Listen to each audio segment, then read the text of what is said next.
What is up, all you Wombles? It's Jaggy here, and I'm back. I am back to action, baby. I'm finally back from vacation. I'm going to be doing the live streams for those of you that were subscribed to my old channel or watched, the live streams from my old channel before I created this one specifically exclusive to AFC Wimbledon videos. I used to do live streams on the games, and they were a little bit ghetto. I would have this looping background. I would have my face cam covering 80% of the screen on the left hand side, and then the scoreboard on the right hand side covering only about 20%. So I will announce two things. One, in general, I'm back. Second of all, I'm going to announce my new graphics package. This particular package is not one that I created. I borrowed from somebody that's into the esports scene. He created this package for a certain esport, Mario Kart. It's not an esport, but we treat it as such. But I'm adding a couple of things too, such as head-to-head results, and league standings, team stats, etc. That particular aspect was influenced, or rather, I was influenced by a particular YouTuber named Alex Griffin, who is an Ipswich fan, by the way, so that's going to be a really good one. Tune in to Alex Griffin if you want to hear the Ipswich side of things in terms of the bias and in terms of, player analysis on Ipswich. But as for the player analysis on Wimbledon and, bias towards Wimbledon, it's going to be me, baby. So shout out to Alex Griffin here for watching this one.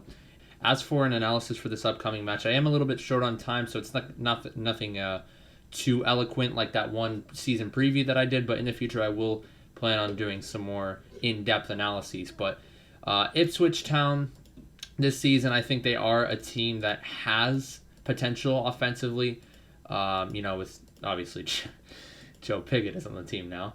And then you have a couple of players in Dobra, Frazier, who are decent on the wings, and then I butchered that. Makole Bon.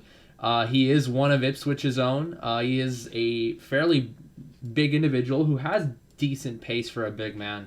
Kind of struggled in a couple of seasons, recent seasons in Charlton.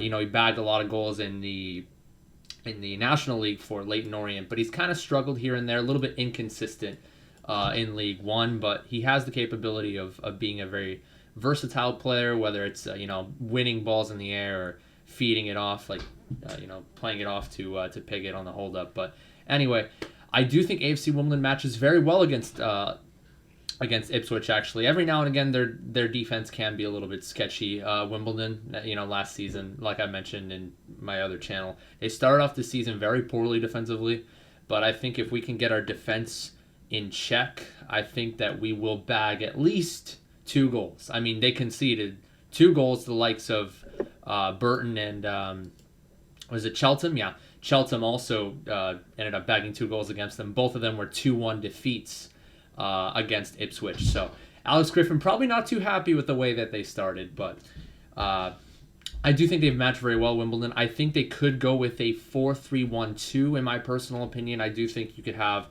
or maybe a 4-2-3-1. You can go either way, but I think 3 in the center midfield will be very solid, and I think it'll be a good counter to a 4-2-3-1 that you will be seeing most likely from Ipswich. I think if you were to have Woodyard, Marsh, and Hartigan as the center mids, kind of focus a little bit more defensively with Woodyard and Hartigan, then maybe Marsh could see himself going up to the attack a little bit more frequently. And then as that attacking mid, perhaps you could have a Luke McCormick. The problem with playing a 4-3-1-2 is that we're going to have to axe several players. And actually, that goes for any lineup that we're going to throw out this year because we have so much freaking depth. But if you were to play a 4-3-1-2, I think McCormick would be the player that we should put in the attacking mid. Unfortunately, Rodoni and Asal would have to be left out possibly. I think you could put in Asal as well.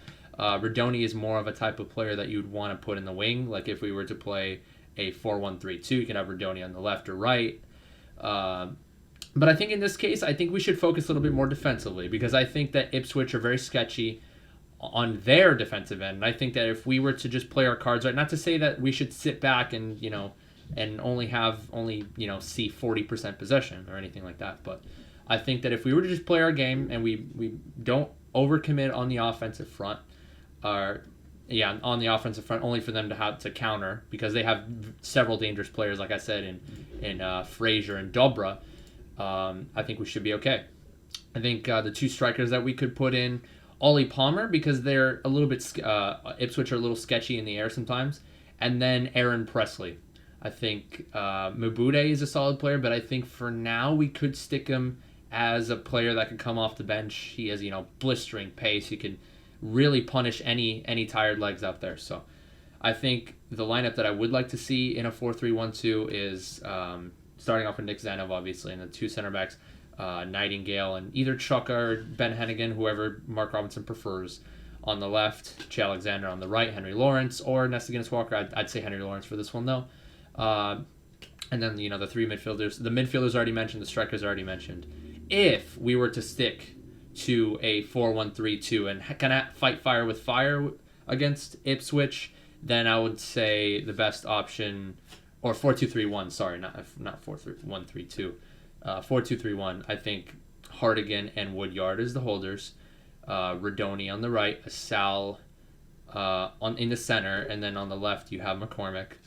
And then for the striker, I'm going to say start Presley. Because Ipswich are kind of sketchy all around defensively, both in the air and giving up through balls. Ollie Palmer can be a good target man, but I think that AFC Wimbledon really need to exploit the lack of solidarity in that back line in Ipswich, and picking up marks and giving up through balls. So I think Aaron Presley should be the priority here. If you were to play a two up front, then it could be Presley and Palmer to kind of make it a little more versatile, that striking duo. So we'll see what happens. I'm looking forward to this game. Come on, you Dons!